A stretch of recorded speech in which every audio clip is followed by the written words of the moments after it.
Welcome to Concussion, the podcast that dives deep into the world of brain trauma, breakthrough treatments, and inspiring recovery stories. I'm Travis. And I'm Abby, and I'm excited to tell you about someone who will be joining us today. Dr. Vincent Schaller is a board-certified physician with over 30 years of clinical experience. He's been a certified impact consultant for over 15 years and is the medical director for Mid-Atlantic Concussion Alliance, which he founded in 2010 to meet the growing needs of concussions and traumatic brain injury patients seeking treatment in his region. Dr. Schaller and his staff have treated over 17,000 concussion and traumatic brain injury patients, and their pursuit of the latest technologies in traumatic brain injury treatment have allowed MAC Alliance team to bring the latest treatment, care, and protocols to better care for their patients. These currently include BrainScope EEG, right eye, brain SPECT scans, ocular therapy, hyperbaric oxygen treatment, sway balance systems, Cryos Health, and Impact. He's also a longtime voice and advocate for the TBI community. And I can say from my career personally, Dr. Schaller, you've had a huge influence in even the direction of treatment that I've gone, and this understanding of how concussions is just a massively misunderstood patient experience. We first met probably maybe about 10-ish years ago by now, 8 to 10 years ago, when you were on your pursuit of educating everyone in the healthcare community, from emergency rooms, primary cares, physical therapists, as to what it means to have a concussion and what we need to do better. So first of all, thank you so much for being here. And we have an exciting lineup to pick your brain, so to speak, about emotional regulation after concussions, but please feel free to fill in any gaps of things that I missed that you think would be important for listeners to know about your experience with treating this population. Absolutely. So the emotional regulation side has always been a sticking point, as Travis has discussed his personal journey here. He had a brain injury in 2016, and the part he had to navigate on his own was very, very challenging, but we've always kind of revisited as to what happens after a concussion that affects emotional regulation. So from your experience, how would you explain that? So probably the way to start off my answer would be to say, when I was training way back at the University of Pittsburgh, when I was working with Dr. Mickey Collins and Dr. Mark Lowell, who actually invented impact and came up with the first protocols that were the first protocols that were used in sports at UPMC, or University of Pittsburgh Medical Center. They said be careful with 3 conditions that could pre-exist the head injury. And the 3 conditions that they drilled into us was prior history of migraines. Because there's prior history of migraines, even 1 or 2 when they were a teenager and haven't had migraines since, all of a sudden you could be wrestling with the migraine genie that came out of the bottle. They always kept saying it, the migraine genie. So if you had a previous migraine, be careful, because migraines could blow out of control. If you had no migraines, but maybe in a family history, a traumatic brain injury could be a new onset, brand new migraine, something that the patient has never experienced of the likes of daily headaches before. The second condition UPMC said to be aware of is ADD. If you have a patient who has ADD, either controlled with behavioral therapy or controlled with medications, and then they get a head injury, the ADD can spiral out of control. And what's news to me back when I was training with the folks at the University of Pittsburgh, you can actually get new onset ADD that the person never had in their entire life, brand new onset ADD as an adult, from a TBI. And to this day, I still have insurance companies saying you're not allowed to write the adult for Adderall because ADD doesn't exist in adults. And I was like, I have to fight for the medication, knowing that this patient had all the testing, all the evaluation, I had decisive evidence that there's new onset ADD. And then when I finally wrestled the insurance company to get to pay for the ADD medication, it's like a switch went off. Some of the patients describe it ADD that it's all of a sudden when they take an ADD medication as a new onset adult ADD, the world goes from going by them really fast all back down to normal speed. It's almost like the world is flying past them. The third thing, which gets back to your original question, I'm sorry to beat around. Oh, no, it's incredibly insightful to hear all this. Want to lay the groundwork so that we can build on top of that, is the third thing is any history of anxiety, depression. And the problem is that they could come to us, if they come to us with all 3, we call that the trifecta. So if somebody comes in our office, we diagnose a concussion, and they've had previous ADHD, previous migraines, previous anxiety, depression, we pretty much level with the patient on the very first visit and say, this is not going to be a week or two, even a month or two. This is going to be a long recovery, because we'll be wrestling to control your ADD, which will probably require medication changes and behavioral therapy. We're going to be wrestling with your new migraines or your exacerbated migraines. We're going to be wrestling with your anxiety, depression. And those three make it really a long road of recovery. So that's kind of something that people have to respect. It's not because they're ADD, they're not taking their meds. It's because they are taking their meds, but they're not doing the same job because things are out of control. The third component, anxiety, depression, the reason why that is such an issue, and I think it's an underdiagnosed issue.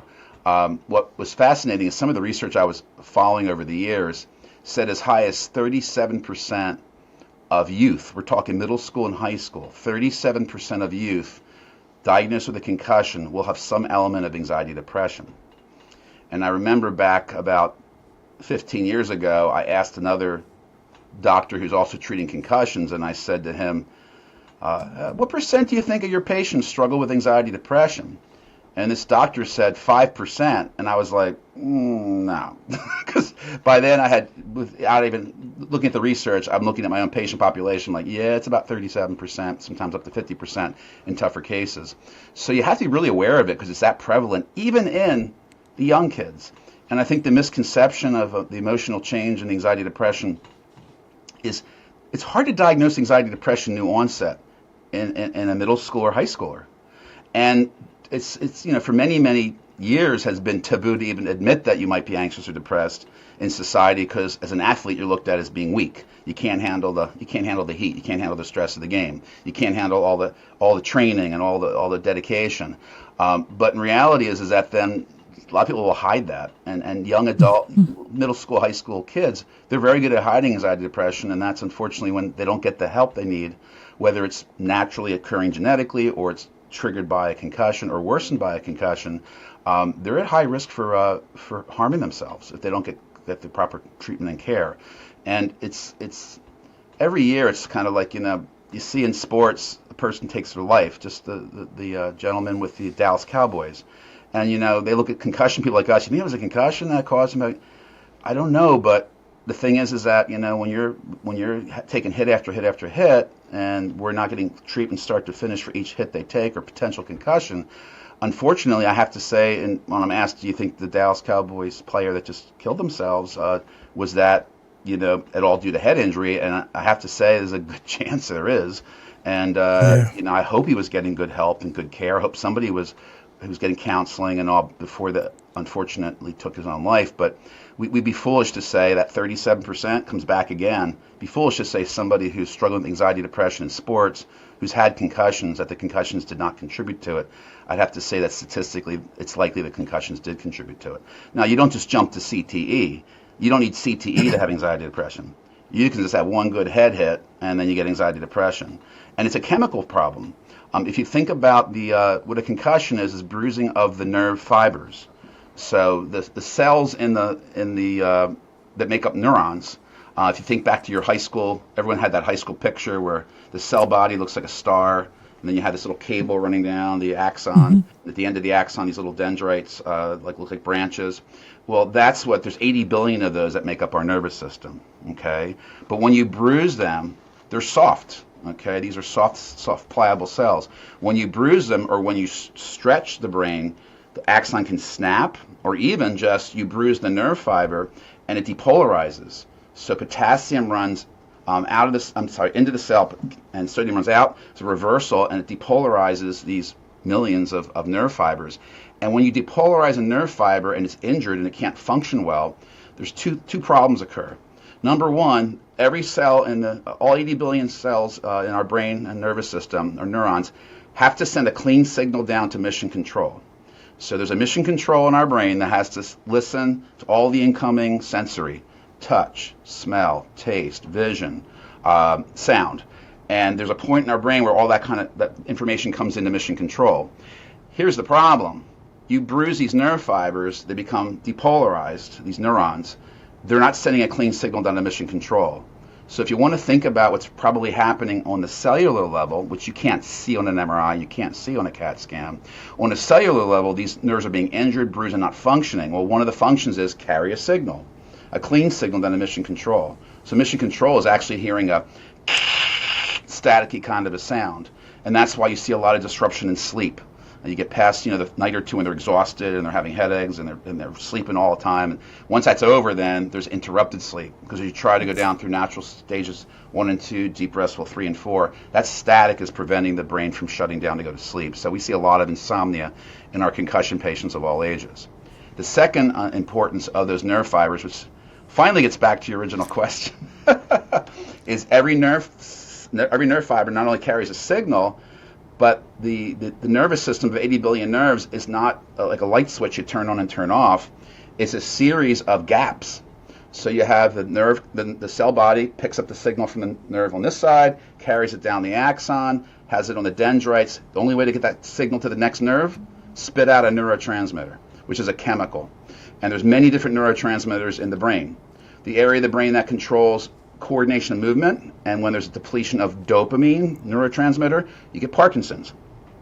That's why cardiadopa, levodopa, Cinemet, it's artificially boosting the dopamine in the gap so it can try to get that function back that you're losing with absence of dopamine. There's parts of the brain that use serotonin, use norepinephrine. They happen to be in the parts of the brain where the signals are very important for emotions and control. And we've known probably since the 90s, we did a lot of research and a lot came out with selective serotonin reuptake inhibitors, SSRIs. Mm-hmm. And SSRIs then go in and help to boost the levels that are being produced of the neurotransmitter. And if you don't boost them, you get a chemical depression, you get a chemical anxiety. So the big mistake is with athletes, middle school, high school, college, well, they're bummed out because they're not with their friends. They're bummed out because they can't tolerate lights and sound, so they can't go to the dance, or they can't go out to a restaurant and party it up with their friends.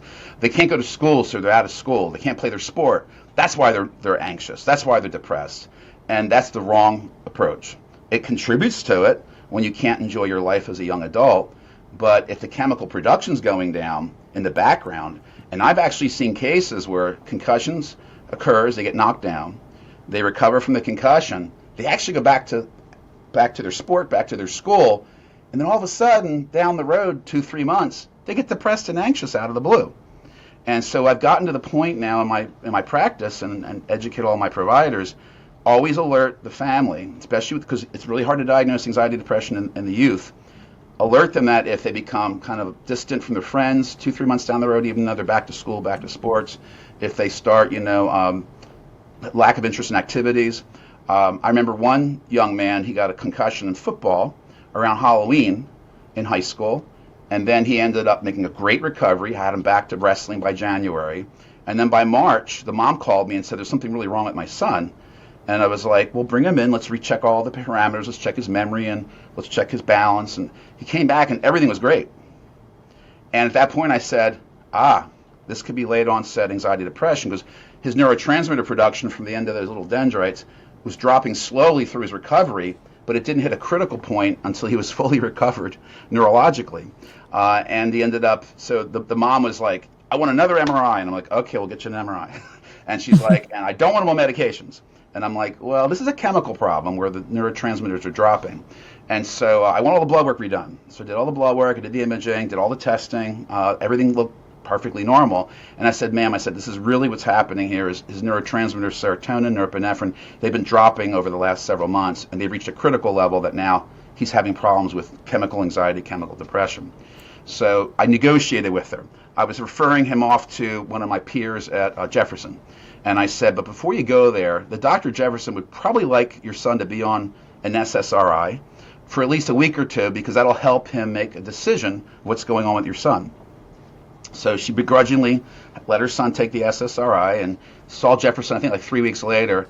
And the Dr. Jefferson went through the whole evaluation and put all the data together and said, yeah, it's post-TBI, anxiety, depression, low serotonin. And he goes, how's that working for your son? Oh, he's feeling a lot better on 3 weeks of an SSRI. And you don't want to be on it for a long time. Usually it's about 6 months in the youth when it's an acute injury to the brain and the brain drops neurotransmitter production, what happens is those nerves heal and get rewired. The therapy that you guys do out in the PT world, the ocular, the vestibular, the cognitive therapy, when you're doing all that, the neurotransmitter production starts to climb back up. So they need to be bridged from that low drop, bridged to enough to fill that tank back up, so to speak, like going from an eighth of a tank to a full tank takes about 6 months, sometimes up to a year. But we usually leave them for 6 months, then we go for a taper off. And then that's what we do with that young man, tapered him off, and grades went from, his grades were actually, his biggest complaint the mom had was he went from a straight A student to a CD student all of a sudden in March out of the blue.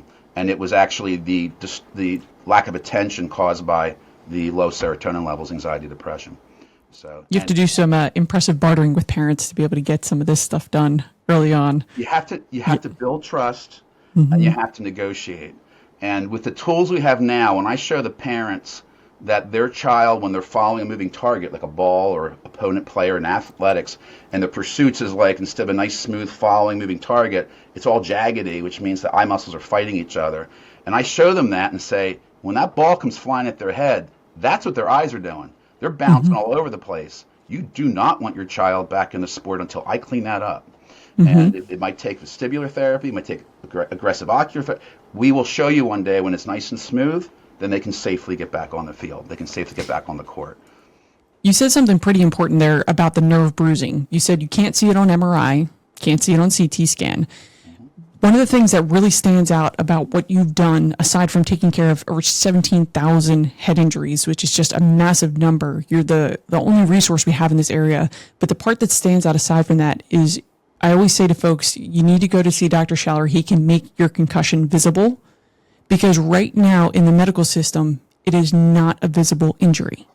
We can take all the images we want, but can you tell us a little bit about how you make concussions visible to a patient and a parent? You already referenced one thing about showing them their eye movements, but you have a tremendous amount of technology that you're using to make it visible. And that is really, that is a core point of changing the education and understanding of concussion, is to actually show the patient, show the parent, show the family that we can measure what's going on, and we know for a fact these are FDA approved devices. They've been grilled, they've been put through all the testing. We can actually see the deficits your brain has. If you go back to when I trained at UPMC with the gang out there, all we had was a VOMS exam, which is the 3-step exam where you bring a target close in, see if it doubles. The premise there for the audience is that when an object is 5 feet away, the 6 muscles on the right eye and the 6 muscles on the left eye, they're just chilling, they're relaxing, because at 5 feet away, the eyes just have to look forward. But once that object comes in and breaches that 5 foot and starts coming closer and closer, that's the first time the eyes have to start pulling in. So the eye muscles on the right and left eye have to actually pull in to focus on that target coming in. And when they're doubling at 1.5 feet and they're doubling vision at a foot out and all, they literally can't even focus on a word on a page or a computer screen. And it creates incredible havoc and headaches for someone who's has a job with a computer screen, which is a lot of jobs these days. Or studying. Studying is almost completely computer screens. And with computer screens versus paper, at least on paper, you can change the lighting in the room. Computer screens, you can kind of change the brightness if you want. But the problem with computer screens is there is still light. There's still light coming at you. Probably the best screen we've found with our patients when they're studying for school and whatever level, elementary school, high school, college, they turn their screen to black with white letters. Because then what happens is that over 90% of the screen is no light coming through. And all you're seeing are the letters. So like the Kindle has that function, and other laptops and tablets have that function. But that is like the best, because you're taking all that light out. You're taking like 90% of the light out of the screen. And then you have blue filters you can put on top of your screen, blue filter glasses you can. So there's all kinds of ways to try to help those students be able, or those people working in front of a computer screen. So make it visible. I want to make one other point about invisible. And again, sorry for these tangents. I'm just trying to kind of. There's so much to talk about, so I understand that you have to cover a lot of ground here. Whether you're a middle school athlete, high school athlete, college athlete, whether you're somebody who was in a car accident as a youth or as an adult, injured at work, heck, we've had cases where kids slipped on the ice. You got an elementary school, 6th grader slips on the ice, smacks their head. getting ready for the bus, that could be like a 3-month plus journey of recovery. So it can happen anywhere. But to the public, it's invisible. Okay? To the public, a concussion is invisible. Unless you are like this, like the light's bothering you and you're squinting your eyes, or you're wearing a baseball cap or glasses. If you wear glasses, people already in the school age, what's he wearing glasses for? What's she wearing? Are they a movie star? So the problem with the glasses is that it brings a lot of attention to them that they don't want. Nobody in, especially middle school, high school, and around those challenging years, nobody wants them to stand out in the class. Well, if you're in a classroom with 30 kids, you're wearing sunglasses, during a class, you're gonna get comments, and it's like asking for an SNL skit or something like that, or a joke. So that's hard for them.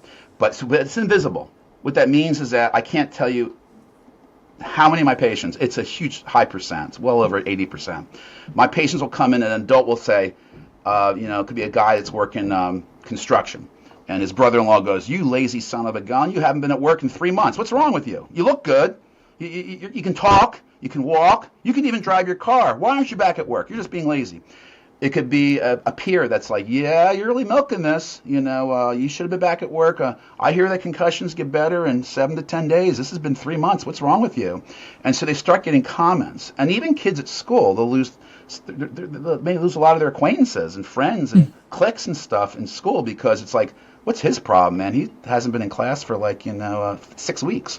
Everybody on the NFL, they're back in 7 days. What's that all about? And so really, it's not only invisible, but unfortunately, no matter what age you are with a concussion, because it's invisible, there's a lot of discrimination, really, and judgment made on. So if a judgment's being made on you, you're not going to let anyone know you have a concussion. Mm-hmm. So if you get a legitimate concussion in your sport, A, you don't want to lose your spot, because you probably worked really hard to get that spot. And B, you could have a headache, but you're like, I don't want to be that kid with the sunglasses on in class and be picked on, or standing on the sideline, or missing practicing games. So there's a lot of reasons why young athletes and students don't tell anybody about their headaches, okay? And then if they're not going to tell anybody about their headaches, they're not going to tell anybody about their anxiety or the depression. Mm-hmm. And if the anxiety depression was driven by injury to the nerves and a drop in production of neurotransmitters, they don't even know they don't know what they're feeling. It's like, why am I feeling like this? Why can't I sleep at night? Why am I anxious? Why am I, nervous around people? So they don't even know what they're feeling because they've never felt it before. So that's a big problem. So invisible is a problem because if people can't see it, they're going to pass judgment. And that can be very painful and can make people not want to even talk about it or say they're having a problem. They'll hide their symptoms. Just let me get through the school day. I know I got a really bad headache, and I know in practice when I got dehydrated and hot, my monster migraine, but I'm going to push through it. I'm going to push through it. Because athletes want to be tough. Let's face it. Athletes are warriors. They're modern day warriors. Okay, we don't give them a shield and a sword to go fight and all. Well, we do have fencing them, which is kind of a little bit like the old days of fighting, but. Athletes are warriors, and teamwork's so important, and being toughness is so important, and all. The problem is being tough with your brain has long-term consequences. You can be tough with a sprained ankle, and eventually you're going to end up in PT and maybe see an orthopedic doctor and whatever and get some imaging. But when you injure the brain and you try to hide that because it's invisible and you don't want anyone else to judge you for it, that's where we really need a lot more education. Yeah, for sure. So I can attest. Is key. I can attest to that. What's that? I can attest to that one thing that you had just said, where kind of the people at your work don't really know. And, some people may be discriminatory against you and say this or that. And the terrible thing about that is if you're feeling depressed and somebody comes at you, that ends up just making you more depressed. Absolutely. And you still got to keep it hidden. Yeah. Absolutely, Travis. That's what I hear from my patients constantly. It's a high frequency. The other thing which I think I would like to share, and then I'll tell you about my testing and stuff like that. The other thing I really want to share is that there's a reason why even doctors currently will spout out what they feel is truth, that 90% of concussions get better in 7 to 10 days. I have neurologists that I know of. They usually represent the insurance company, but they'll say, "Oh my God, Dr. Schaller, it's been 3 months. You must be making something up here because 90% of concussions get better in 7 to 10 days." And I try to go in to help my patients in the legal world, and I confront these specialists who are, neurologists or brain specialists. Oh, no, concussions get better in 7 to 10 days, even without therapy. Now, I'm sure that's going to make Abby's antenna go up. What? They're going to get better. 90% are going to get better in 7 days, even without therapy. Just go rest. It's going to fix itself. Well, here's where that came from. And it's very important we know this. And this is the reason why professional sports still believes that. And actually, you'll see these athletes, unless they're really messed up, having horrible migraines Monday morning when they're trying to look at the films from the weekend before on football. They're going to send that player back in 7 to 10 days. So it's either going to be the next game weekend or 2 game weekends. Okay. Tua Tagovailoa had a concussion, which they called a neck. I think they called it a neck spasm, and that's why he was wobbling on the field. And so they didn't even put him in the blue tent and didn't even check him for a concussion. Well, that was concussion number 1 on a Sunday. Then he played Thursday night football, and that was that event that almost everybody watching football saw, where he got like windmilled into the ground, slammed down, and then he went completely motionless. And his hands went up like, unfortunately, Michael Jackson on Thriller, where the hands were all distorted in front of his face. And everyone saw that. And the camera zoomed in on that. And people got really upset. He's having a seizure. Oh, my God, what's happening to him? Well, he was out for 3 weeks from that encounter. Then he got concussed another time. And by that 3rd concussion he had, when he came back in 3 weeks, he was having such a constant migraine that he literally came to Monday. Coach was like, this guy can't remember the plays. He can't even tolerate watching that screen for more than 15, 20 minutes. And then that's where Tua finally was gone for the season. Okay. Tua actually went outside the NFL and found his own specialist. And it happened to be Dr. Mickey Collins at Pittsburgh. So Mickey Collins is taking care of Dale Earnhardt. He's taking care of Tim Tebow, Troy Polamalu. I mean, it just goes on and on and on. In every sport, lots of MLB catchers. You'll see that Mickey takes care of them. But Dr. Collins holds a very low profile. So all you heard in the media was he went to Pittsburgh and saw a specialist and did therapy from January through till April and was able to return because his doctor specialist in Pittsburgh cleared him. And when I saw that in print in the paper, I was like, that's Mickey. He's always low profile. He doesn't want to. People know of him in the business, but you'll never hear him tout himself on the media. And Tua came back and I think he won an award for comeback. But I said to my peers, I said, if Dr. Collins cleared him, I said, he's cleared. I mean, all the measurements, all those measurable, visible tests were cleared with aggressive therapy. And he had a phenomenal year. I mean, and thank God for his luck he didn't get another concussion that following year. And that's just luck of the draw. It just is what it is. So it's very important that we know that 7 to 10 days came from an international symposium in Zurich, Switzerland, by the International Sports Medicine Concussion Symposium done in Zurich, 2012. The chairman of that committee, who is also the editor of the British Journal of Sports Medicine, Dr. Paul McCrory, he and all of his peers from around the world grabbed all the data and information and research, and their conclusion was, it's in like a 13-page document published in the British Journal of Sports Medicine, that 90% of concussions get better in 7 to 10 days.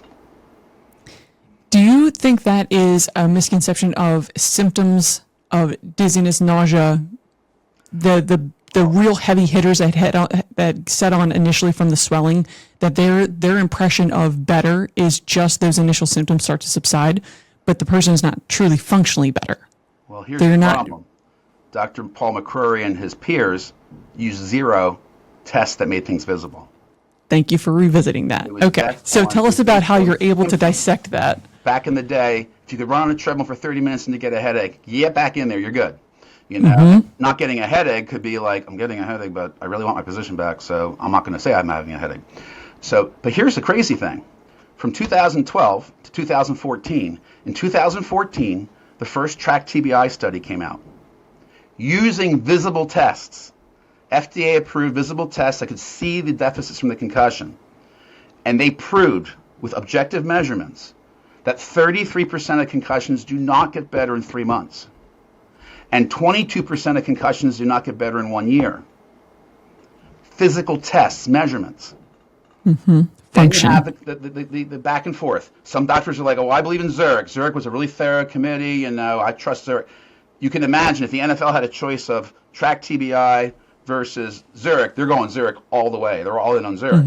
They're still on Zurich today, even though that track TBI study was done, proven. So guess what happens? That's 2014, right? 10 years later, last year, 2024, they realized Dr. Paul McCrory plagiarized and falsified figures in all 7 of his articles that were used to make that decision. He lost editorship in the British Journal of Sports Medicine, had his license taken away. He's a neurologist from Australia. Gets even better. He was on the payroll for the Australian Football League. Wow. Do you know to this day, the NFL and most major sports says 7 to 10 days they should be back, and their protocols do not do any technological measurements that we use on a daily basis. They thrive in the subjectivity. A neurologist who believes in the Zurich conclusion, and that independent neurologist is licking the promise. You know, can you do the Buffalo treadmill test? So you get in the headache. No, you get back in there. You're fine. The sad part is that most professional sports take a complete blind eye to the technology. So when I get an athlete from local high school, and their eyes are all over the place, so the right eye I'll show you what the measurements of that look like, but and their BrainScope's positive, and their VOMS exam's abnormal, and their sway test shows them terribly imbalanced, and their Creos or impact test says cognitively wise their memory's really struggling, I won't send that patient back to school. And our rule at MAC for our young student athletes is, we got to be sure your parameters are cleaned up, your eyes are moving well, your headaches are under control before I put you in the classroom. And we put them in the classroom with no testing, auditing only. Make sure the first challenge is with light and sound sensitivity. Can you get through a school day? Or are you going to end up at the nurse's office at the second period with a monster headache? Because if that's going to happen, then mom's got to pick you up and take you home. That's not a successful launch. So we make sure when they go to school that we have enough progress we can show on measurements, visible progress, that we know they'll be successful at school. And you still have to navigate. Then you advance to doing homework's necessary, and now testing, catch up on the testing. It's a whole deal. And here's the problem. They don't get sports back until they're completely back to school, taking tests, functioning and all, because we're tracking their eye movements on every visit and making sure that they're landing on the finish line, they're crossing the finish line. So a patient comes to Dr. Schaller and they have a bad concussion. They may be out of school for a few weeks. They might be out of sports for a month or 2 or 3. Well, then word gets out, well, you don't want to go to Schaller, man, because you're going to lose your spot in quarterback in football. You're going to fall behind in school. And what they don't realize is that, unfortunately, we can measure your progress and recovery. So why the heck wouldn't we use science to prove that you've made a full recovery? And what I see in students that don't get proper diagnosis, don't get tests to show the visible deficits of the concussion, get cleared by somebody, go back to sports, go back to school. We do see those athletes, but usually 3 months later. They come in our office 2 to 3 months later, they're failing their classes, they're having horrible headaches. It's pretty hard to, if you're doubling vision at 1.5 feet or 2 feet, and all you do is sit in front of a Chromebook and learn all day long, and you're light sensitive and sound sensitive, you're not going to be able to get good grades because you're literally fighting a headache every day. And by the end of the school day, you don't have any energy left to do your homework. I mean, it really shows up in the academic realm. So or you treat them after their second concussion. When they get clear without technology, just do the old-fashioned protocols, better in 7 to 10 days. Just take a week off of school, go back, you'll be fine. Hey, run on that treadmill. Headache? No headache? Get back to your athletics. So it's really a shame that it's frustrating for me. I've been lecturing for 15 years now, since 2010. I've been lecturing. You were there in the very beginning. I would hope that there'd be much more traction and acceptance of the technology that makes the injury visible. And it's sad to say that there's so many folks out there clearing kids going back into school, into sports, and they're not using the latest technology. And not one test will prove the concussion. You've got to look at all the tests. It's like, I always say, it's like my toolbox. So whenever I do any legal work or testimony and people are falling asleep, I say, well, I have a toolbox with tools in it. And I get a lot of people wake up and they're like, oh, he's got a toolbox. But I get them back engaged in my testimony. But the reality is that you need all the tools. You wouldn't go fix your car with a hammer. If you're going to go fix your car, you're going to need a wrench. You might need a hammer especially if you get angry. You're going to need, ratchets. You're going to need screwdrivers, regular and Phillips head. You're going to need an adjustable wrench, maybe a water wrench. I mean, so you wouldn't go into a project around the house or work on your car with one tool in your toolbox. So why would you say, well, we're just going to do a quick little, we're just going to do the cognitive tests, and that's going to clear them and throw them on a treadmill. That's like saying you're going to repair every car's going to get repaired with a hammer. So what we are proud about is we've added so many things to our toolbox that we can take the case comes in, we run all the tests, we use all of our tools, and we can tell after one visit what we got ahead of us. And sometimes people don't like to hear what we have to say. And I'll show them the abnormalities in their eye tracking. I'll show them how low their memory scores. Their memory scores on impact are like less than 25% and they're a straight A student. We got a problem. We got a real problem. Straight A students should be 65% and above. And usually they'll end up at the finish line 99, 95 if they're straight A students. When you look and when you watch the numbers with therapy, all the hard work you guys do there at your practice, you watch all the therapy, you watch these numbers climb, you watch the balance improve, you watch the memory improve. That's how you can track to the recovery. But there are some patients that will just disappear in the middle of treatment, and they end up showing up back in class and in the sports world, and you're kind of like, who cleared them? Last time I saw them, they were really in trouble. They're really struggling. So I hope the education that we provide through podcasts like today and all, get people to know what good concussion care looks like, to understand that there are tests that can actually measure and see, physically measure and see the deficits, that the parent can go, oh my God, is that what their eyes are doing when they're following a circular moving target? And you're like, yeah. And they're like, oh my God, do what you got to do, Dr. Schaller. Make sure you take care of it. And we have to have more of that. The expectation has to be there. If they're cleared and they're like, did they do a infrared eye tracking test? Because there's a bunch of different tools that you can use that for. Oculogic, we use right eye. Did they do some sort of eye tracking infrared test? No, they didn't do that? And they cleared you. Interesting. Did they do a VOMS exam on every visit to see the convergence and the eye tracking and the VOR and the saccades? No? That's interesting. So the parents should be expecting when they walk into a doctor's office, so are you going to test my son or daughter for their cognitive? Because we want them to get good grades in school, and we want to see how it affected them cognitively. Can you share that with me? Can you show me the results? So every visit we have in our office with all of our providers, you get a full VOMS exam. You get a rapid eye tracking test, which takes like just a few seconds. We do a thorough one about every 6 weeks or so, but they get to look to see how their eyes are tracking. They get to see all the results for memory, processing. We even have focusing scores to see if they have any ADD tendencies. They're going to get a sway test where they're going to literally be, it's a cell phone based or tablet based test.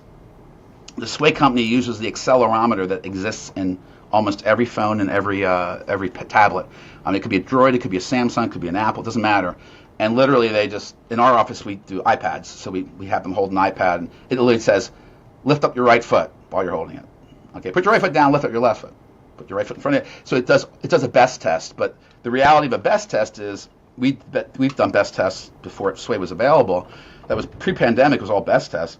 Best test is like, okay, Dr. Schaller, or I say, okay to my nurse, you got to count every time they wobble, how many times they wobble with their eyes open and their right foot down and their left foot up. And you got the person doing this. And you're like, I think they wobbled 10 times or maybe 12. And, I think best was up to 15 or whatever. It was the worst score you could have. This is literally an accelerometer calculating the location of the body and movement of the body and digitalizing it and giving you an actual report. And the nice thing with Sway is it compares you to millions of people in the database, where best is just your poor technician or nurse trying to count how many times you wobble in several different scenarios. So, but now we have Sway, we can actually show. It's so cool to watch Sway test, a statistical number, FDA approved. Watch the Sway improve. And we love when our patients hit the finish line. We love when our patients graduate. We celebrate the graduation. We hope it's in a week or two or a month or two. But usually by the time they get to us, they're usually that 33% not better in 3 months by the time they reach our office, and they're struggling so much that they're seeking out other treatment programs, and that's kind of where so most of our patients are high acuity. And, now, if you had to summarize very quickly to a parent that you explained that you want them to be seeking this kind of information, if you had to summarize to a parent, why do eye movements matter? Just for somebody who doesn't, I don't really care how well they see. I care how their brain's working. If you had to summarize in one sentence, why do eye movements matter? The eye movements? Mm-hmm. Okay, the eye movements are in three categories. And the reason they matter is because there's one called fixations, how well you can hold your eyes steady while you're looking at something on a screen, which translates to fine motor skills. Your child will have problems even handwriting, fine motor skills. If your child does anything with their hands, tools, things like that, or they're in shop class or whatever, they're going to really struggle with doing anything with their hands and fine motor skills. Okay? It's fixations. Next category, saccades. How do the eyes jump from word to word to word? If they're not jumping from word to word to word, your poor kid is literally struggling to pull the words off the page and can't even process the sentence because so much energy is being lost there. Very poor saccades usually equates to, if they're getting their homework done, they're having a monster headache while doing it. Okay, or if they're trying to get through the school day, they're dizzy, they're nauseous, this is all going to develop when their eyes are not tracking properly. And then pursuits is all about sports. Pursuits is following moving targets, and we track it in circular motion in pursuits, we track it in horizontal moving targets and vertical moving targets. So just pick a sport, let's say soccer. Ball gets kicked up in the air. Smooth pursuits, vertical, watching the ball go up and come down. Maybe you want to head it, maybe you want to kick it. Okay. Horizontal moving targets, your opponents, your peers, your teammates, they're moving and zigzagging around you in a horizontal plane. Okay, now you have to make sure you can follow things smoothly and horizontally. If you can't, then you're going to misjudge the athlete, be it your opponent or your teammate. You're going to misjudge the ball that's moving in midair, and guess what's going to happen is there's going to be more injury. Because when you misjudge the person coming at you, you're going to hit head to head, especially if you're both trying to head at the same time. So even for the parent though. Why are eye movements and head injury even in the same sentence? Like, I think a lot of parents don't understand the gravity of why those things are so closely linked when they're like, well, they haven't complained about how well they see, but we're all of a sudden getting insight into the function of this kid's brain. So the reason why it matters is because, well, I'll say this, historically, 30 years ago, so this is way before I got involved. I got involved about 15 years ago. 30 years ago, professors at University of Alabama, professors at Mass General Harvard, professors at UPMC Pittsburgh, where I trained, they knew 30 years ago that when the brain is injured, 90% of those people are going to have problems moving their eye muscles. And probably the best way to explain it, and I guess this is not going to be a video education, but I'll just kind of put the pictures up and try to explain it verbally. We can include the pictures. Each eyeball. See, here's the problem. You go to an eye doctor. We send all of our patients to eye doctors. Why? Because an acceleration-deceleration injury could tear a retina. So we want all of our patients, I don't care if it's a ball hit you, a head hit you, you tripped and fell on the ice, or in a car accident, we want to make sure that impact, that acceleration-deceleration force where the soft brain smacked hard inside the hard skull, we want to make sure that the retina didn't tear. So everyone we see, first assignment is go see your eye doctor. Because one, you could tear your retina, and two, your ability to focus with your lenses are like gummy bears. So inside, the lens that you see when you pop it out, like on a surgery, you ever watch a surgery with cataracts and they pop the lens out? That lens is like a gummy bear. And you can actually squish it and make it wider. You can pull it and make it narrower. So the brain has the ability, with ciliary muscles that run the entire perimeter of the lens, has the ability to bend or straighten, bunch up or stretch out the lens. The problem is that if you ever wake up in the morning, you kind of like got to squint a little bit and try to focus. That's your brain playing around with the ciliary muscles to get it nice. Okay?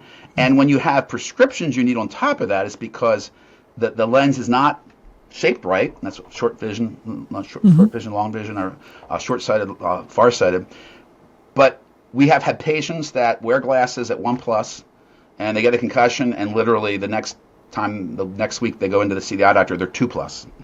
So their prescription went way off the rails. Okay, so we look for prescription going off the rails, and we look for needing a new prescription. That can happen in a concussion. And then we look for, did they tear the retina? Okay, so here's the deal, though.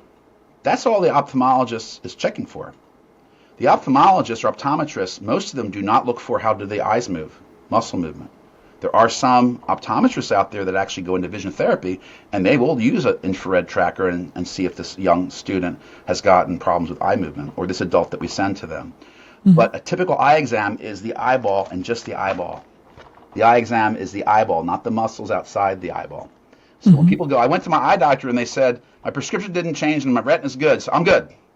But the eye doctor did not check unless they have an infrared eye tracker device in that office, have that tool in their toolbox, they could walk out of there with their eyes all over the place, but the eye doctor goes, your eyes look great. Your eyeballs look great, but they're not commenting on the muscle. And that's an educational thing that's really important. Because if someone goes to an eye doctor with a concussion and they say, okay, your prescription changed a little bit, here's your new prescription, but your eyes look good. Well, the eyes look good, but they're not commenting on the muscles unless they're actually tracking it with an infrared device. Okay, so that's the expectation from a post-concussion parent. Should be like saying, the eye doctor, did you check how well the eyes are moving? Because if they just ask for that and the doctor doesn't do that, that's okay. We'll just send them somewhere where they can get it checked. A place that has an infrared eye tracker like MAC and other facilities out there that have them. Okay. I think that actually correlates with the ADD thing you were talking about too, because if all of a sudden I really don't care about something or I can't focus on something, more than likely because I don't care about it, and I care even less about it now because I have this concussion, it's going to be even more difficult for me to pay attention and care when I can't read it right. When I'm having trouble, and I might not even notice that that something's off, but I know that it's harder to read, and I just automatically correlate it with it's not that important to me. Like, I don't care about it. Like, so whatever. And I don't even think about, hey, I can't read it right, And that's a really good point, Travis, because when your eyes are not jumping smoothly and carefully from word to word, those 6 eye muscles on the right eye and left eye aren't working in perfect harmony with each other, then you'll read like a whole paragraph. You've read it. You remember the words, but you're like, you didn't process it. So the reading comprehension goes way down when the eyes are darting all over the place. And reading comprehension is hard for an ADD patient to start with. If you take ADD, spin that out of control, and then mess up the eye muscles, that's where you can have a student that all of a sudden they're doing really poorly in school. And they may or may not be telling their parents about their headache, and they may or may not be telling their parents or their coach about their light sensitivity. Okay, they may not be telling their parents or their coach about their feeling sad and depressed, or they're just pulling away from their friends. Oh, that's because he hasn't been in practice in a month. That's why he's pulling away. No, he's could be chemically actually dropping. So we have to have, if the education's out there that an adult or a parent of a concussed youth knows what to expect. When you go to a garage, I'm sorry, I keep going back to cars and mechanics, but if you go to a garage and they don't have an array of tools, they don't have that tool that can get to that part where the spark plug is and all, and that's why you have Snap-in tools. Because when they don't have the tool at a car, they're going to go rent a tool from Snap-in Tools to get to that spark plug. Okay, and that you need to have a place. You need to make sure they have the tools. So why not go to your doctor's office and go, you're an eye doctor. Why didn't you track my kid's infrared eye tracking? Because that's why I hear that's 90% of the concussion diagnosis is in eye tracking. Okay, it's the same kind of, the parents need to be looking for and expecting these tests to be able to show the visible abnormalities that we can now make. They're no longer invisible. We can make visible, and we can actually share it with. When the eye tracking infrared came out, what an eye opener for my patients' parents, for the young athletes. Is that what his eyes are doing? You mean mine are doing this and his are doing? They're bouncing all over the place trying to follow a moving target, and we can even show you a video how the eyes are moving, and it's shocking. It's like you're supposed to be following. Yeah. You have 6 muscles on the right eye and 6 muscles on the left eye, and they're in harmony, and the brain's not concussed or injured. It's like a beautiful figure skating pair on the ice.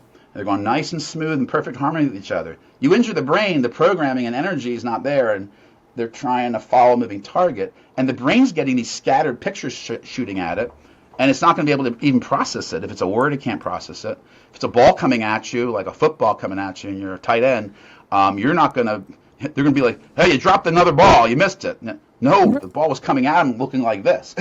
Right. All the way back to 30 years ago, there was this understanding that eye movements, how the eyes cooperate together, gives us insight into how the brain is functioning, not how well they see, but those eye muscles are controlled by certain areas of the brain that we can now start to understand where those shearing forces were most influential. Absolutely. Absolutely. Okay. When 90% of concussions have eye tracking abnormalities, that's a high percent. And that makes right eye and oculogica and any infrared eye tracking wonderful tools.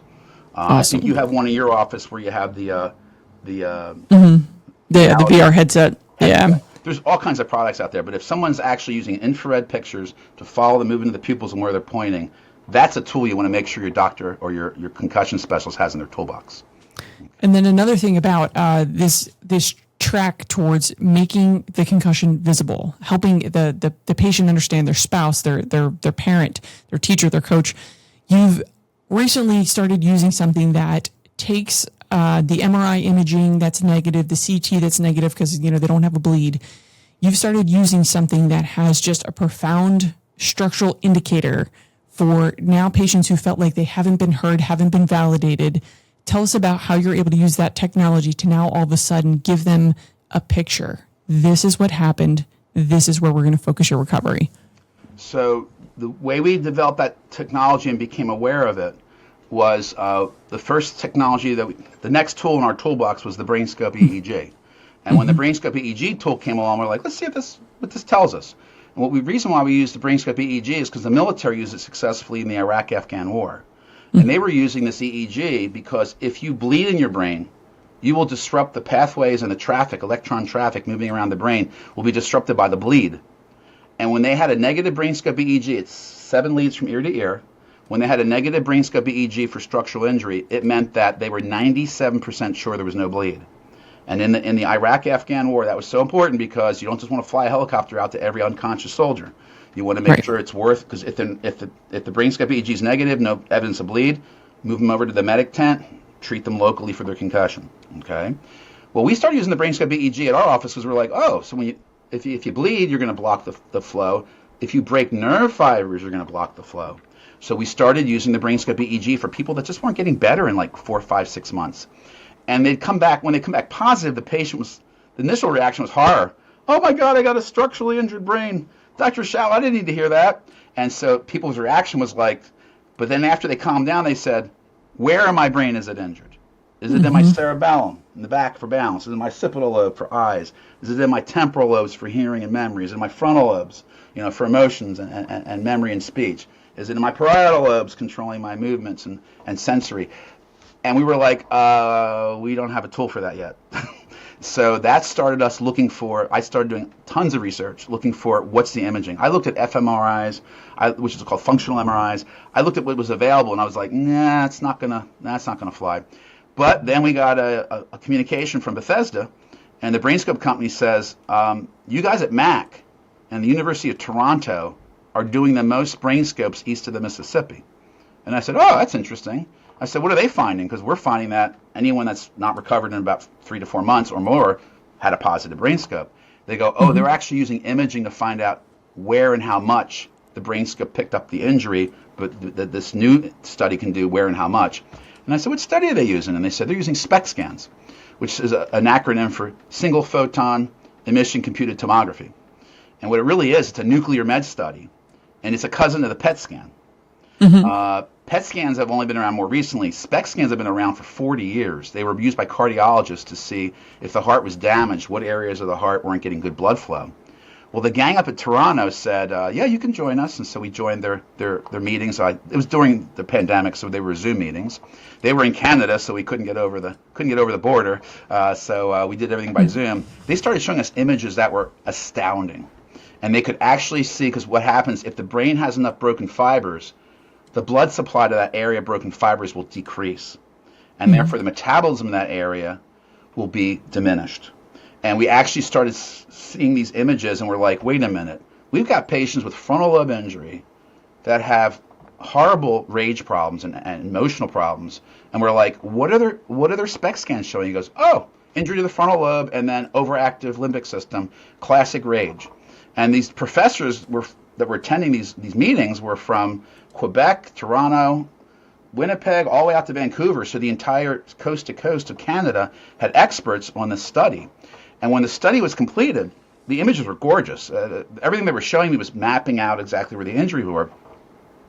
When they finished the study, they worked with a bunch of other universities, and they knew that the SPECT scan was approved by the American College of Radiology for detecting and following TBIs. And they knew that the Canadian Nuclear Medicine Association also felt confident that SPECT scans were the way to go. And then the European Union has their own Nuclear Medicine Association now that they're a union. And all of them were like, SPECT scan, that's the best you can do now.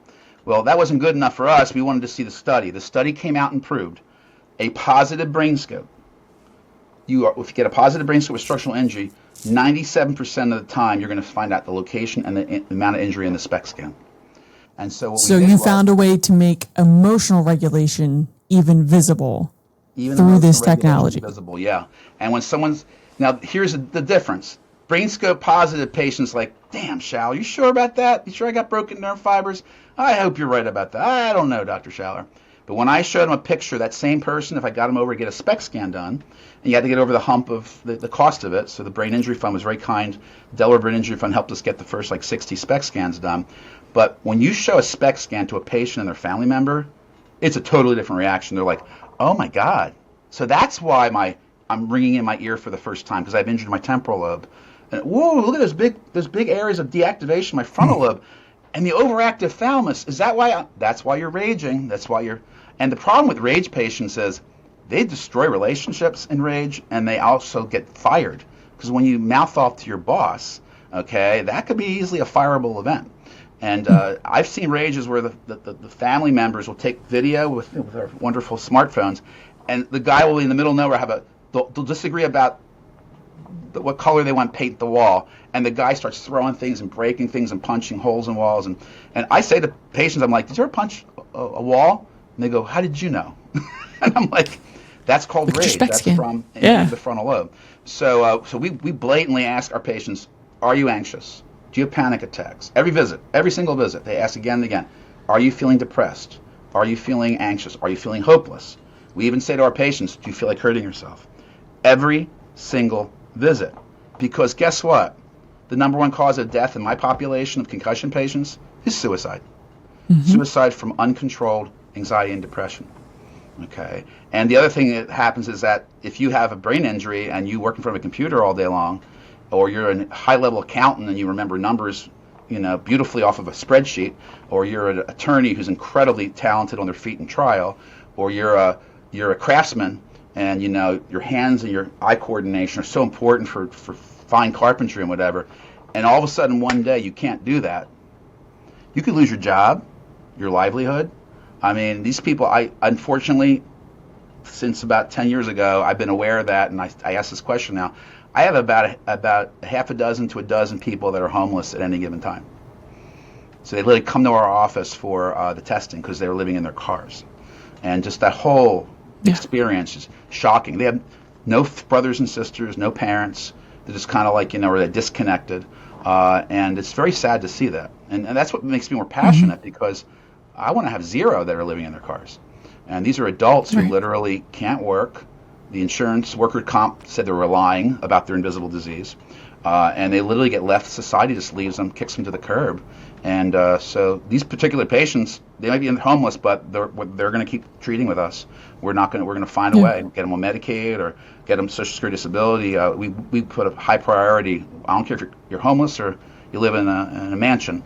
You're going to get the same care at MAC, and we're going to make sure that they get the care start to finish.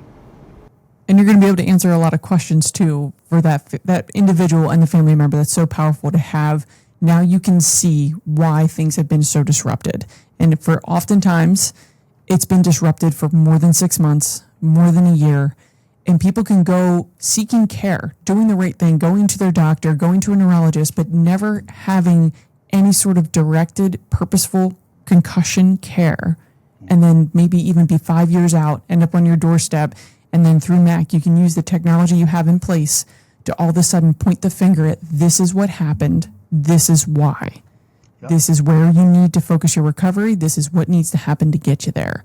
That's a really important thing, because you mentioned how disruptive this is to lives, but imagine facing that level of disruption with no explanation. Absolutely. And people will eventually say, I must be making this up. I mean, I actually doubt themselves, can I just stop all my meds because I think I'm making this up? I mean, it's literally, they can get to that point of self-doubt, and that's not a good place to be in.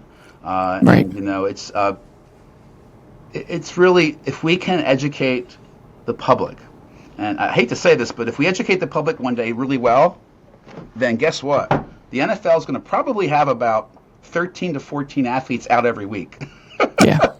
And that means that the 56-man roster is going to probably be like 86-man roster. And the problem is that affects income. And and if you pull your quarterback out who's concussed and keep him out more than a week or two, or the 7 to 10 days, who wants to watch the second string quarterback play the game? The viewership's going to go down the tubes. I mean, so we as scientists, we have to respect that that's out there. Respect that that's the motivation why people don't want these tools or the technologies, but keep educating, and we make progress in baby steps. So at least the NFL says they're in concussion protocol, and they don't go right back in on the same game. We got that far. Okay, that's a baby step. Yeah, that's progress compared to 10 years ago. It's huge progress. And then also there's another thing that I know we want to make sure we touch on before you have to pop out here. There's recently been a new intervention that you've made available at your office. You mentioned before how the sway test is a great objective measure for postural sway, which is an indication of how well the cerebellum's functioning. But you're also now using something called spin rail. Can you tell us a little bit about what's going on there and how this could really close the gap on folks that are about 95% better, but still experiencing this little bit of lag? So great question, Abby. We have had, what usually ends up happening is they say, the mother of necessity, or, if you have a challenge and is the mother of necessity, whatever the mother of necessity is a great inventor, or something along those lines. The need for something is a great inventor. So the reality really all is that we had a population of patients who were over 6 months out, got their eyes moving great, got their cognitive skills looking pretty good, but my God, you put them in a car and they're going to throw up. Or they try to cut the grass with their zero tractor, and as they spin around, they get dizzy and throw up. So we had patients that we just could not rewire the balancing center of the brain. So the cerebellum is very important in balancing the brain, but then it goes through a vestibular bulb, and so there's a connection between all the lobes for vestibular. And we had no tool in our toolbox that could actually rewire the brain for vestibular. And that is when I actually had a patient, and all this stuff is very fluid how we pick up the technology. We had a patient who said, I went to this place where they spun me around, and man, did that really help my balance. And I was like, where'd you go? And it was this, she happened to know the inventor of it. She did it in his warehouse or his studio. And I was like, really? So then the next thing I know is that a local PT person was like starting to send people there and going, I'm getting great results down there. And I was like, huh. I said, I wonder if this thing really works for balance, because we got a whole population over here, maybe about 50 people, that we've got to the finish line, but they're still imbalanced. And so I was thinking maybe that's the tool we need to add to our toolbox. So what RailSpin does, it's fascinating.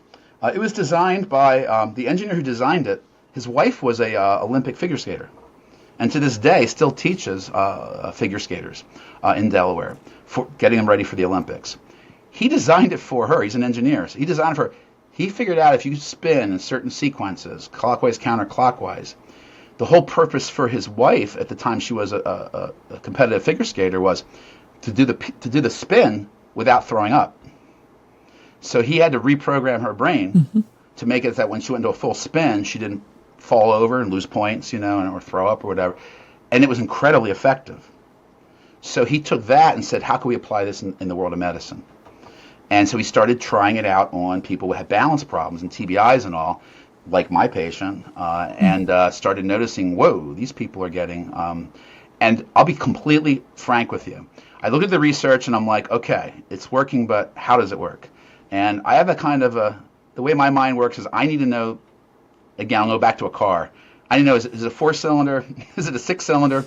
Is it high combustion? I need to know how it's all working.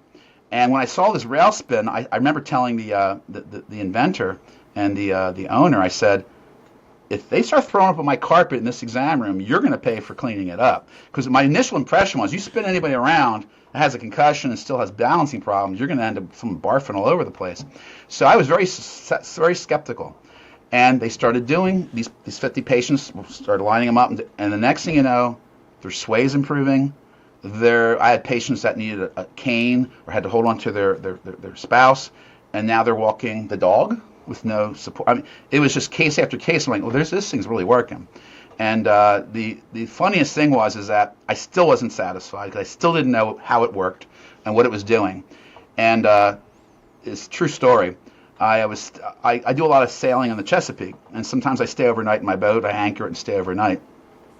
It's kind of a silly story, but it was late at night, and I had to take my dinghy about a football field back to the dock, and the waves were really chopping. And I said to my wife, I called her on my phone, I go, I'm just going to stay overnight. I said, this is too choppy, and in the dark, I don't think I'll be safely getting myself back to the dock in my little rubber dinghy. So she says, stay the night, no problem. Well, I slept in a very choppy boat, and it was a very unique situation. When I got up, I took my dinghy back and went to the clubhouse and washed my face and wash up a little bit. And when I closed, it was like a sway test. It was the craziest thing. I soaked my face, but when I closed my eyes to rinse my face, I started swaying back and forth. And then I opened my eyes and I stopped swaying. I was like, huh! And then I washed my face again and started swaying. I opened my eyes and I stopped swaying. And I felt like Isaac Newton when the apple hit me on the head. And I was like, that's how braille spin works. Because in the boat, while I'm sleeping unconscious, my brain and my gyroscopes, my semicircular canals, they're getting a pattern. They're being patterned repetitively. And what the brain's doing that for in the boat scenario is making it so I don't throw up. So when I wake up in the morning, the program's still running and I'm not getting nauseous. But put me on land after doing that all night, and I'm doing this with my eyes closed. And the reason why it works that way is because just like sway, when you close your eyes, the brain loses the visual input for where you are in space and place. So when I closed my eyes and washed my face, my vestibular system took over. I had no visual stimulus. My body just started going into a pretty aggressive rocking motion. It was really impressive. So what I realize now, I figured it out. Now I know it's a 4-cylinder and it's a overhead cam. What's happening to my patients in rail spin is they're feeding that constant motion, and they go faster and faster and alternate clockwise and counterclockwise. They're literally training the brain in 2 dimensions to be able to handle what we do. We walk in 2 dimensions, unless we're climbing stairs and all. They're able to actually overwhelm the vestibular system and rewire it by overwhelming this signal, and which is very similar to what our brains do when you're on a boat, and they're programming you not to. So what worked for this young lady was ice skating, and she could handle all the spinning without getting dizzy. Our patients who were dizzy to start with, this is actually rewiring their vestibular system, not just the cerebellum, but actually rewiring the whole vestibular connection, the vestibular bulb, and lo and behold, it actually works. So, and this is something which we only found out about it through serendipity, and our patients happened to know personally, their husband knew the guy that invented it, and he heard she had a concussion, was dizzy, and said, why don't you come down, I'll put you on this device. So, but that's sometimes how some of the best tools are discovered. So maybe it's not a tool that you can find at the local hardware store. This might be one you have to get online, because it's not really that available right now. But we hope to expand it so that other TBI patients can benefit from it as well.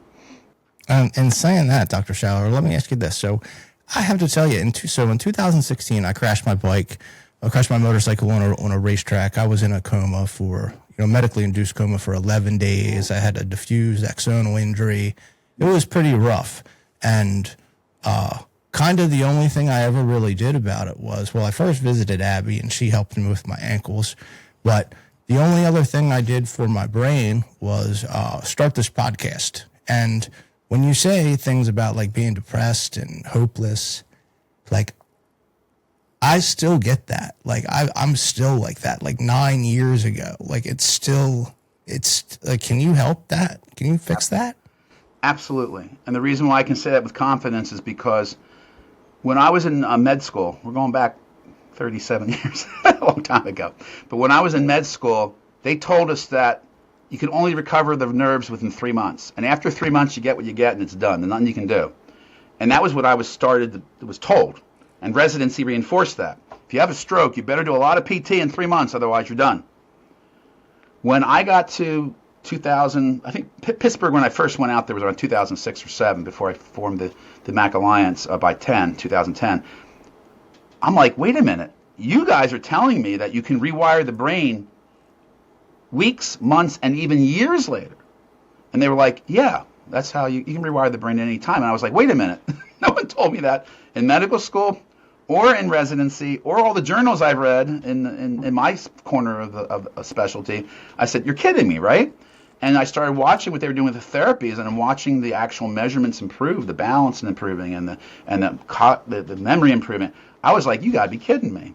So we've had patients if a patient walked into me the first day I started doing concussions, 2008 or whatever, I would have said, like, I'm out of the war, and I'm doubling vision at 2 feet, and can you help me? I'd be kind of like, I don't know, but the science says there's no expiration date. And didn't one day a guy walked in, he had 2 IEDs in the Iraq-Afghan war, and he was a HVAC technician. When I tested him, the bombs, he doubled vision over 2 feet. So what he had to do, unfortunately, luckily his arms were over 2 feet, he had to hold his tools way out in front of him to be able to work with the HVAC work, to be able to assemble and disassemble and troubleshoot and all. And he came to me because he was really struggling with that and gave him a lot of headaches. And with ocular therapy, his 2 foot came all the way down to 6 inches or less, and that was 6 years after his IED explosions. So 6 years later. First IED explosion, he flew out the door of the vehicle. The second IED explosion killed the driver, and luckily he, again, was ejected out of the vehicle. But very serious traumatic brain injuries. And 6 years later, now when someone walks in, I had a bleed. We hear the story of yours. Coma, had a bleed 2 years ago, 5 years ago, 10 years ago. And we use our measurement tools and go, oh, yeah, your eyes can still be fixed. They're still running erratically. We can reprogram that. And, oh, your sway's off. We can So we can literally take somebody months or years later and confidently say, if we can measure it and know where the deficit is, we have therapy now to fix it. And it might be vestibular therapy. It might be ocular therapy. It might be prescription therapy. There's rail spin rail therapy. It could be any hyperbaric oxygen. We've actually been doing that with great success. So we have the therapies now to say, look, there's a deficit. We're going to do the therapy, and then we're going to repeat this test over time. And trust me, if we're not seeing improvement, we're not happy. We're going to shift gears and change direction. But every visit with our patients, we go through all these test results to watch and see if they're making progress. And if they're not making progress, we have to sharpen our pencils and get back on the drawing board and redirect the plan. Because every concussion is unique. You have 80 billion nerve fibers. Imagine if you had 80 billion letters in the alphabet. And how many variations you could get. Instead of Powerball 8, maybe it's Powerball, 80 billion. It's so unique. Every concussion is so unique that you have to tailor the treatment. The treatments are similar, but which treatments you use and to what extent. And Abby can tell you, there's a certain part on the right eye, the smooth pursuits is beautiful, but once they read word to word, it's all over the place. I mean, you have to literally focus down the therapies and look at each and every area of deficit and come up with a new strategy to go after it. And I'm sure Abby can tell you the variety of things she'll shift gears on to make sure she helps someone with balancing issues and somebody else is having more eye tracking problems. And so you really have to kind of make a unique. But yeah, for someone like yourself, if you walked in our office with a history of a brain bleed, we have a lot of motorbike accidents, hit by cars and stuff like that. And actually the brain bleeds now are a pretty regular, steady patient population of ours because the neurosurgeons will stop the bleed and hopefully the bleed reabsorbs or they drain the bleed. But if you bled in your brain, you tore lots of the axons or nerve fibers for sure. If there's enough force to tear a blood vessel, that's going to definitely be tearing nerve fibers. So after the neurosurgeons are done, they go see Mac. Because they're going to then take the areas of injury and they're going to map them out and then they're going to put you through recovery. The biggest problem is that if your brain bleed is rescued and you come out of the coma, it's like, yeah, it's a victory, but wait a minute. Who's going to fix the brain and rewire the brain? And probably the best way to say it is if my hands were the brain and my fingers were the nerve fibers and that poor brain smacks back and forth inside the hard skull, if it hits hard enough, it's going to shear nerve fibers. Now, when you shear nerve fibers, here's the good news. You could shear 100 million nerve fibers. That's a lot of nerve fibers. But you got 79,900,000,000 left. So even if you shear a large number of nerve fibers, your brain can take the healthy fibers running parallel, and it can then rewire them. And there's actually incredible videos that come out of the research projects where you actually watch two nerves start to, totally separate from each other, start to move, reposition themselves and connect, and it's almost like they're creating a bypass on a highway. It's crazy. The whole point is therapy has to force these nerves to reposition themselves and connect in different ways. And probably it's like a bypass on you have a construction zone on a highway, and you build that happened on 95 when they built those extra 3 lanes, off to the side quickly to make sure they could fix. That's what the brain's doing. It's literally reconnecting pathways going around the injured areas and reconnecting. Sometimes the rewiring is not as good as the one you were born with, okay? But the whole point is to try to get enough rewiring back that your eyes track nicely, that you can read again, that you can. We got patients who are avid book readers, $2, $3, $4 a month. They have a concussion, a car accident, and 5 years later, how many books have you read? None. Why? It's just I can read and don't comprehend what I'm reading, and it's just a waste of time.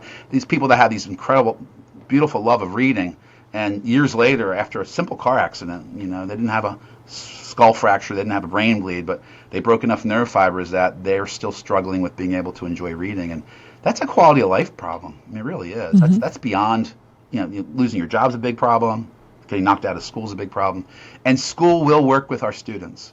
They will find critically missed materials. The Americans with Disabilities Act of 1990 protects anyone with a TBI. So we can definitely, whether they're a graduate student in university, undergrad, college, high school, middle school, even elementary school, we have programs that will allow them to recover but not fall behind. And the whole purpose is salvage the school year so they don't have to fall back a grade. And we do everything, including working into the summer and finishing tasks and all. We do everything we can to make sure that by the following school year, they're right back on track. And if the brain's healed and recovered, then they're full throttle getting their straight A's again or their A's and B's again.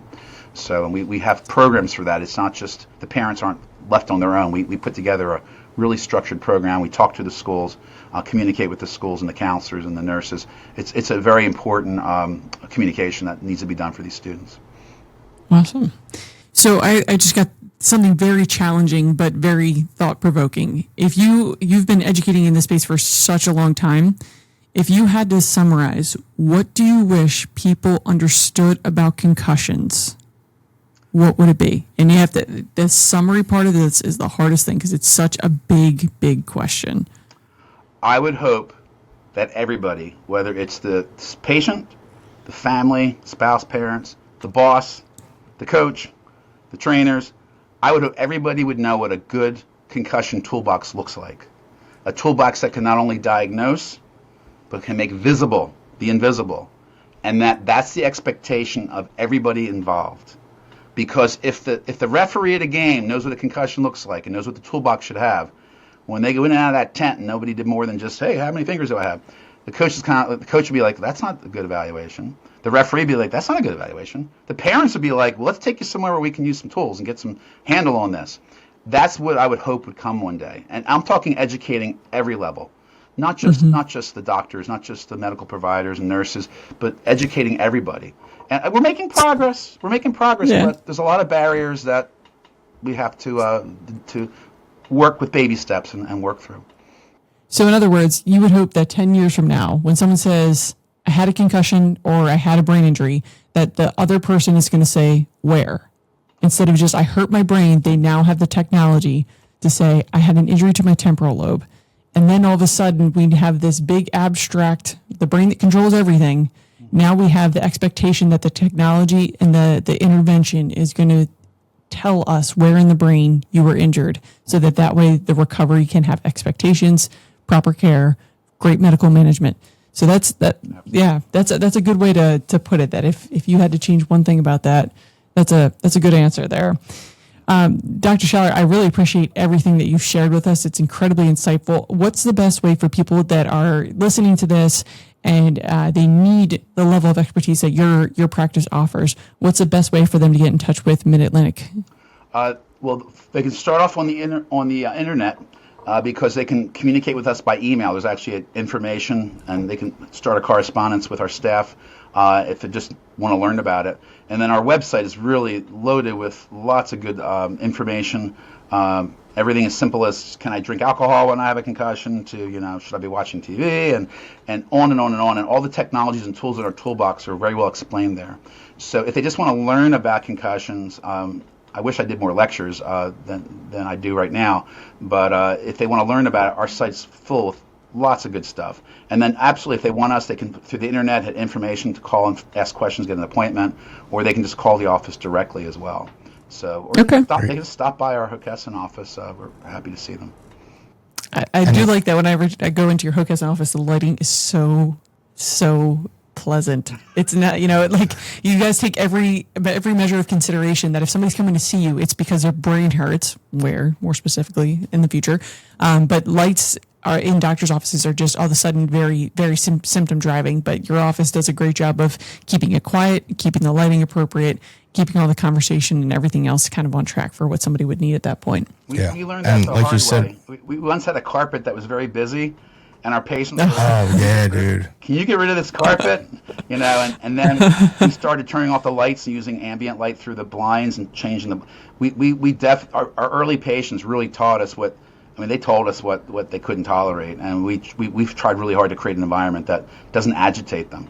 So, because they're coming in to take a test, cognitive test, that agitates them. They're coming in to do a sway test, that agitates them. They have to do an VOMS exam. So we know that when they get to the office, especially if they've driven the distance, that's where telemed's been huge. If they're really symptomatic, we can just do it through telemed. They don't have to leave the comfort of their own home. They can do the Craos test at home, the impact test at home, the sway test. They have to come to the office for the other tools, the right eyes and the BrainScopes. But at least we have the ability, if they're really struggling with symptoms, we can telemed it until we get them under good control. And especially if their drive is more than a half an hour to the office, that could be very, very symptom provoking. And they get to our office, they're already messed up. They're already struggling. Oh yeah, for sure. Yeah, I mean, you're saying all the symptoms I got. Like literally every computer screen I have is set to dark mode, and I have these glasses that I wear. Glasses, very usually, good. Yeah. Like, yeah. And there's a lot of resources out there that we connect our patients to. Resources that are outside of MAC, but there are other folks out there that have great resources. Syntonic phototherapy, we can link them to that. Neuromonics, we can link them to when they're having sound sensitivity and ear ringing. So yeah, we've tapped into a lot of tools. We have a lot of partners around that will, if the tool's not in our toolbox, we know they're like our Snap-on tools people. So we know we can get that tool available to them, just may not be on site at the practice. Perfect. Awesome. Any final questions from you, Travis? So what we'll do is we'll put up links to your site on this video, and the people will be able to just scroll right down and click and have access to you. Absolutely. And if they have questions, they'll fire into info at Mac Physicians, which is checked Monday through Friday, and then someone will reach out to them. And if they're interested in knowing more about our tools, we can discuss that by phone, or they can just call the office directly. If you guys can provide them that number, if you need. Mm-hmm. Yeah. Abby can get it from us, our staff. Okay. But yeah, I would say go to the site and learn a lot. And then if you're like, wait a minute, I want to learn more about this, or maybe I have these symptoms and I really need to get checked out, then they can do it at their own pace. And it's a very friendly site. And there's the blogging we've been doing for years and years. If you searched any problem with concussion, there's probably a blog that pops up and it's really very appropriate, and they can learn a ton from the site.